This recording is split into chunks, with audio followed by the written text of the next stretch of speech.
जोत लोहा जले है, बादरा के ओला छैहा करे है, ऐसन प्रताप ला दुनिया सुने है।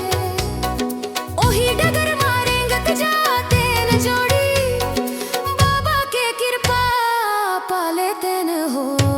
चलना वो जोड़ीदार होवत है गिरोध मेला घूमाते न हो।